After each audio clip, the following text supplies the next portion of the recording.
This video is going to be about my personal opinion for the current state of Atlanta's Beltline project.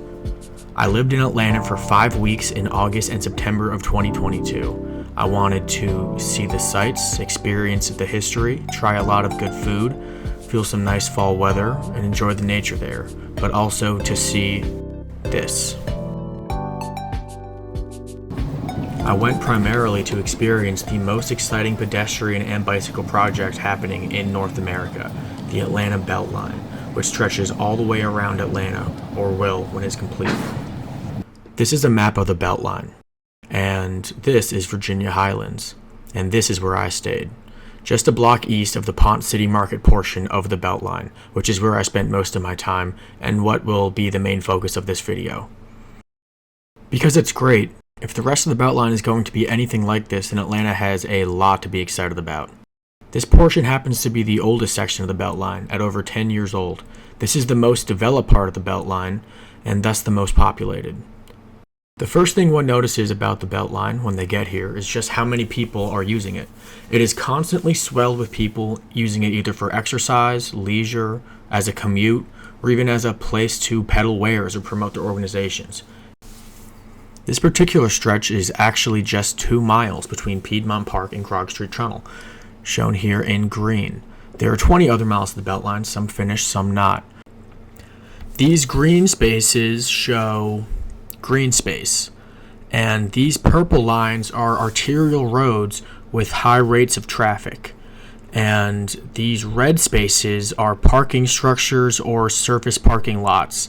There are a lot of them, and a lot of them are very close, if not adjacent, to the Beltline, which is an immensely wasteful use of space. This blue space is new development, and this yellow space is what Google Maps indicates as being an interesting area. This is Google Earth's view of the Beltline. As you can see, there are some immense craters here, and here you will see overlaid all the new structures that are planned or are currently being constructed. There are a lot of them, and the old Fourth Ward neighborhood represents billions of dollars of residential and retail investment, which is very exciting because these are going to be thousands of new housing units. The second thing one notices about the Beltline is the diversity and variety of transportation modes. It is not just a bicycle path or a cyclovia. In just a simple 10-minute walk on the Beltline, you will likely see pedestrians, cyclists, skateboarders, longboarders, one-wheelers, rollerbladers, roller skaters. They are different. Motoboards, recline bikes, and strollers too. Sometimes you even see mothers rollerblading with their babies in their strollers. That's pretty cool. Gasoline-powered modes of transportation are strictly banned on the Beltline, and in my multiple triple-digit count of hours I spent on this cyclovia, I only once or twice saw this rule being violated.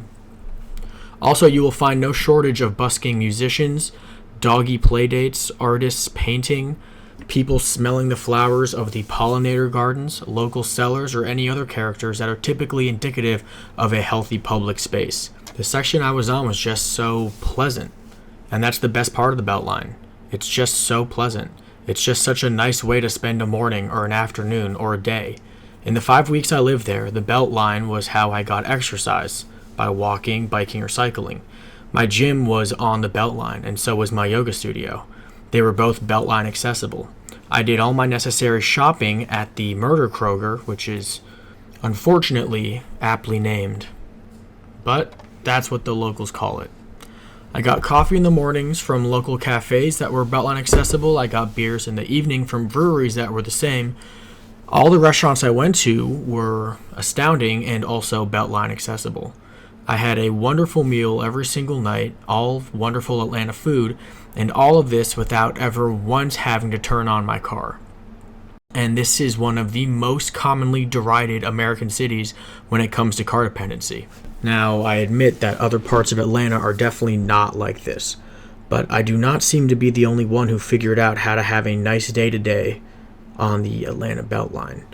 The thing was permanently full of people, although it rarely ever felt crowded.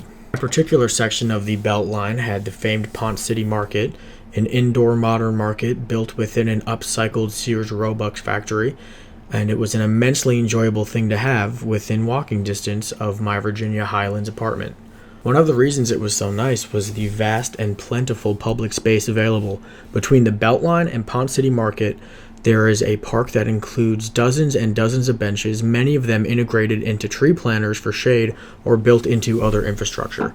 There are public picnic tables, bar tables, small two-person tables, 60-foot-long bench with tables, reclining chairs, rocking chairs with a view, sunset watching chairs high up on the balconies, tons of shaded green space, tons of installed seating, and all this is here in public without the expectation of you spending anything. It's just there to enjoy. With $3 beers from the Murder Kroger or cafes or coffee, it's really hard to justify spending a single evening inside when you live within walking distance of the Atlanta Beltline. The linear park is spurring billions in development investment in the Old Fourth Ward neighborhood, which is very exciting as it will increase the housing stock in the area, decreasing rents and increasing jobs and the tax base. This was an area that, at one point, was multiple square miles of weed-filled cratered parking lots and abandoned factories. Some may deride this area by calling it gentrified, but very few people ever lived here, and the area was essentially vacant. I mean, just look at the difference between what we had in 2011 versus what we have today. These are massive changes, and there are more to come. So many ugly craters replaced with so much housing. And even more housing is on the way. This is the new proposal by Portman Holdings, which will replace an abandoned, burnt-out building that is used now only to host street art on their loading dock, which is Beltline facing. It would also replace a Chipotle, a bong store, a tattoo parlor, and some other businesses that would be suited in this or in other developments. Currently, this is some very irresponsible land use. This much private parking this close to the Beltline is simply wrong. For those of you who are scared about your favorite business getting bought out, MJQ Concourse, a DJ, EDM, and live music venue, is already rumored to be moving into the Masquerade Complex, which is a collection of music venues that has struggled horribly in the last 10 or so years and is now making a great comeback post-COVID. MJQ will be an excellent addition, and it'll be closer to MARTA Transit. This new development would have 350 housing units with a yet undisclosed amount of affordable housing units. Atlanta requires at least 10% to be affordable at a minimum, 15% to be medium affordable, which means 80% of the local AMI. That's pretty good. It will also host 38,000 square feet of retail and dining and 470,000 square feet of office space. It is targeted to open in 2026, and it will be an excellent addition to the best part of the Beltline. This is among so many other exciting projects. Projects that may change what is familiar, but are necessary to ease rent pressures, reduce traffic, reduce CO2 usage, increase taxable revenue, create jobs, and allow more people to enjoy this wonderful city. It's a very exciting time to be in Atlanta. I know many people are against this stuff, but it truly is a good thing, and I think in the next 10 years, Atlanta will be competitive with other cities that have historically been out of their league, cities like DC, Chicago, San Francisco, and even New York. They've all tried to build multi-modal linear parks like the Beltline, but have never been able to reach the same scope. And in the future, the benefits of this project will become obvious, if it isn't already. The most similar project to what Atlanta has been able to achieve is Philly's proposed rail park, which would be thematically identical. I urge anyone watching this to check out these designs and maybe even buy a t-shirt or donate. Hopefully they can achieve the same success that Atlanta's Beltline has. So obviously I love the Beltline, and I think if you were to check it out, you would love it too.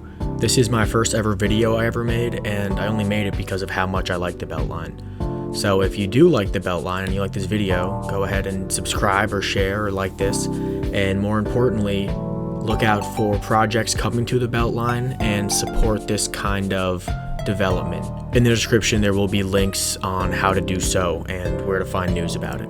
Thanks for watching.